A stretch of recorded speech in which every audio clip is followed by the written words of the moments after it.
What's up, you guys? Today I'm going to teach you how to do a full macro breakdown, how to achieve your dream physique while still enjoying the foods that you love.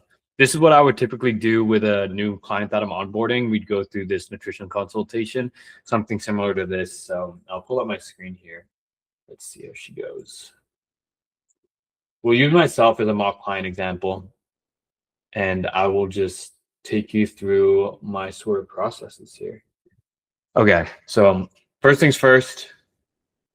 When it comes to figuring out what kind of macro distribution or what split you're going to do with a client, it's going to come down to based off their goals. So for example, if I'm training a high endurance athlete, carbs is going to be a priority. It'd be up in the 60% range for sure. Whereas for myself, my goal specifically would be to be putting on more lean muscle while trimming down body fat percentage. I feel like that's a lot of people in the industry trying to put on weight, at least people I talk to put on weight, but trim down in body fat percentage. If that isn't you, we'd adjust maybe your protein and carb intake. Fat is usually pretty consistent, about 20 to 30%, because you need it for hormone regulation, organ protection, and the fat serves its own purpose as well.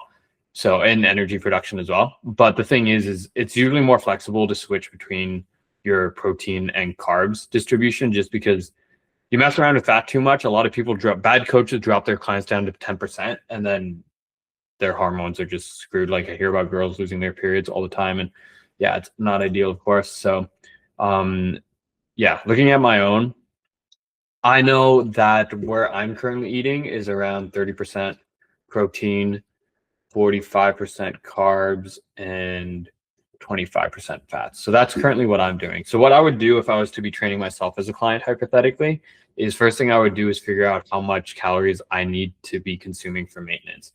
From there, you decide what your calorie allowance is. Like if you're trying to gain weight, lose weight, there's a plus 500 rule, which makes things easier. We'll go over in a second. But all I do on Google is search up TDEE. It's the easiest thing. You find any sort of random calculator. I actually like this other app more, I think. Yeah, this one's better. Yeah, okay. So we'll do this. I'm 26, 5'6". Just enter all of your stuff as accurate as you can. I'm 148 pounds. I exercise 5 to 7 days a week. Oh, let's do that. So where's my maintenance calories? There it is. Okay. So maintenance calories is around 207 or 2750, which sounds pretty accurate for me. And then, rule of thumb, these sort of numbers you can kind of ignore, is really just the TDEE you're looking for, because you need to know how much calories you can consume to at least maintain base level. This is what would keep you at a neutral state, neither gaining or lose weight in theory. And the reason why this is important is because when it comes to being able to eat what you want to eat, it's nice to know this, because then you have the flexibility. Say you eat a lot more in the morning, or you want to eat a lot more at night, you can be a bit more flexible with the day, maybe eat later in the day, or have a smaller breakfast. And like with some clients, I have them just do a meal plan right away. Some people like the structure, some people like the guidance, but most of us, I feel like the most sustainable result is we all just eat so differently. So it's nice in the first couple of weeks to track and get a good idea of what we're eating on the regular. Because say we're eating around our maintenance calories, right? Say we're eating around like 2,800, for example. And after a week or two of training with me, you realize that you're actually gaining weight. Then it's like, okay, maybe there's some inaccuracy with your tracking. So all we have to do is make adjustments, still enjoying the foods that you like, but make adjustments in our plan, whether that means upping protein or starting our meals like later in the day or removing one thing. Then if your goal is weight loss, you'll naturally see that weight loss while still enjoying the foods that you love. So for my example here, how to do the math, we're going to go into this calculator app. Again, because fats are pretty standard, like you don't want to mess around with these numbers too much, I like to calculate this first.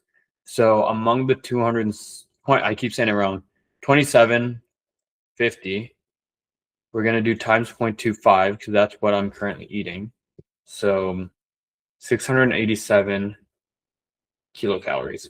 So this math that I put on top here already, just to note, 1 gram of fat is equal to 9 kilocalories. So fat costs a lot more in our calorie budget compared to carbs and protein.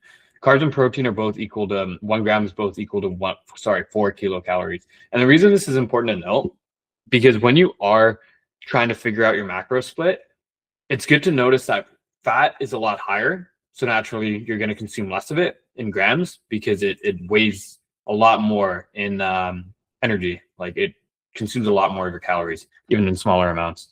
But with carbs and protein, even though they weigh the same, protein, you hear it everywhere. Like, of course, it has its benefits, but some of the big things are it'll make you feel more full. So if you're eating 100 grams of, say, like chicken or protein, beef, whatever it is, lean beef, compared to 100 grams of rice, you're going to feel a lot more full eating that in protein compared to carbs. So that's why you see people pushing that a lot with weight loss. The other big thing is the thermic effect of food, TEF, in other words. It costs energy to break down energy. And with carbs and fats, it costs a lot less compared to protein. So protein's the toughest, not toughest, it costs the most energy for your body to digest. So essentially, if you're consuming a lot more protein than carbs, then naturally you'll feel more full. It'll cost more energy to create that energy, and then you're gonna lose more weight. And you also carry more lean muscle, because as you carry more lean muscle, your BMR, basal metabolic rate, you'll naturally be burning more calories at a resting state. If you have two people weighed at my weight, 148 pounds or 145, whatever I put, if you have two people weighing my weight and one guy's higher in lean muscle and lower in body fat percentage, that guy's metabolic rate, their BMR is going to be a lot higher than the guy with a higher body fat percentage. So, okay, let's get into the numbers. So we've got 687 kilocalories of fat. So we'll divide that by 9 to get our total amount of grams. That is equal to 76 grams of fat, right? So we do the same thing for protein, but the big thing to note for protein too is as an absolute minimum is 1 gram per pound of body weight. So I weigh 148 pounds. The minimum amount of protein that for muscle growth is going to be this here, 148. So I weigh 148 pounds. Minimum amount of protein you will ever see me consume in a day is 148 grams. If you search on the internet, I don't even need to look, because if you search on the internet how much protein you should be eating, it'll probably say somewhere between 0.6, 0.8, and 1.2 grams per pound you weigh. The thing is with that is that's based off the general population, including people who aren't resistance training. If you're resistance training, you can consume 1.2 upwards to like 2.2 and still see benefits.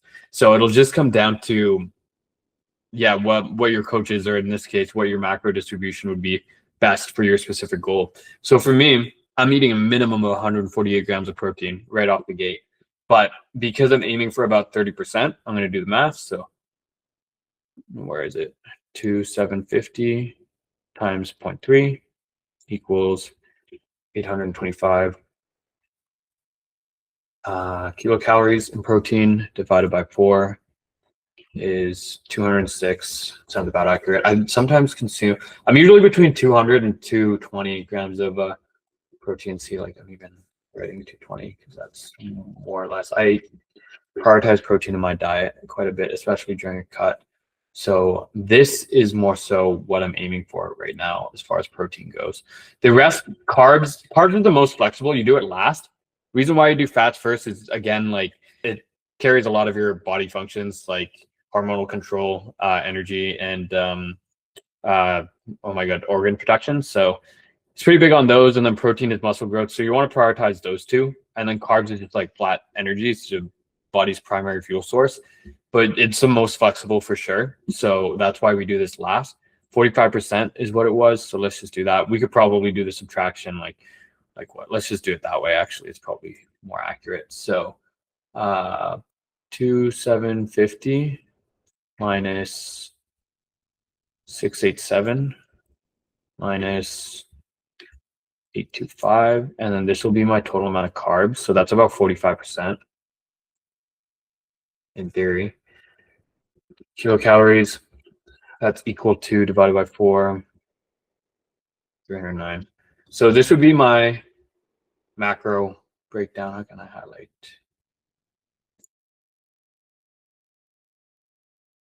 That looks gross. But yeah, this would be my macro breakdown if I was to be on a cut for myself right off the bat. something along those lines. Literally just use the TDE calculator, figure out how much you should be consuming in a day, figure out how much you're actually eating in a day, and then track it for 2 weeks. If you find that you're gaining or losing weight, then it might be an inaccuracy tracking, because that's the biggest error more often than not, because oils I see all the time are not commonly tracked.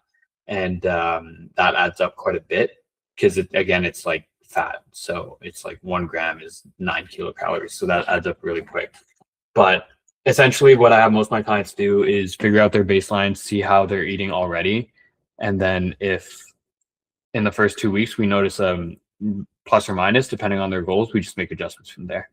But yeah, let me know if you have any questions about the macro breakdown, how I would make differences if it was for a specific type of client. But this, I would say, is the sort of general outline breakdown. You just kind of figure out your TDE, figure out your allowance of how many calories you could be eating. Oh, the other big thing I haven't mentioned, I probably should have mentioned it earlier, is if you're trying to gain weight, you need to be at a surplus of about 3,500 calories a week for 1 pound gain per day, or 1 pound gain per week. So that'll be about 500 calories each day. Vice versa, if you're trying to lose weight. If you're trying to lose weight, figure out your TDE minus 500 calories each day, so that you're at a net loss of 3,500 each week, and you'll naturally lose 1 pound each week. But yeah, the next thing from there, though, is actually sticking to your diet and being consistent about it, and then making adjustments as you gain or lose weight. But that'll be for a whole nother course. If this helped you out, let me know in the comments. If you have any questions, again, specific to your needs or why I did anything the way I did, then shoot me a message, ask me in the comments, and yeah, we'll catch you in the next one.